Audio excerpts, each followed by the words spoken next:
সূরা সূরার 29 নম্বর আয়াতে উল্লেখ করা হয়েছে, বলা হয়েছে আল্লাহ এই আকাশমণ্ডলীয় পৃথিবী সৃষ্টি করিয়াছেন এবং এই দুয়ের মধ্যে তিনি সকল জীবজন্তু ছড়াইয়া দিয়েছেন। কোরআন বলছে এই পৃথিবীর বাইরেও জীবজন্তু আছে, আল্লাহ জীবজন্তু ছড়িয়ে দিয়েছেন আকাশমণ্ডলীয় পৃথিবীর মাঝে।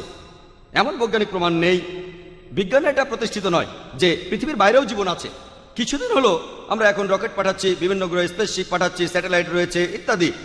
আর মাত্র কয়েক মাস আগে খবরের কাগজে এসেছে যে মঙ্গল গ্রহে কিছু জিনিস পাওয়া গেছে যাতে প্রমাণ করা যায় মঙ্গল গ্রহে জীবন থাকতে পারে।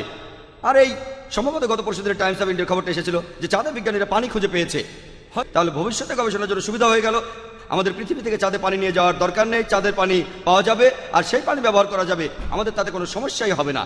বিজ্ঞান বলছে যে এই সম্ভাবনাটাই বেশি যে এই পৃথিবীর বাইরে জীবন রয়েছে। তবে যেহেতু কোরআনে আছে আমি সেটা বিশ্বাস করি। হতে পারে 2-1 বছর পরে বিজ্ঞানীরা আবিষ্কার করলো যে পৃথিবীর বাইরে জীবন আছে, হতে পারে 50 বছর পরে।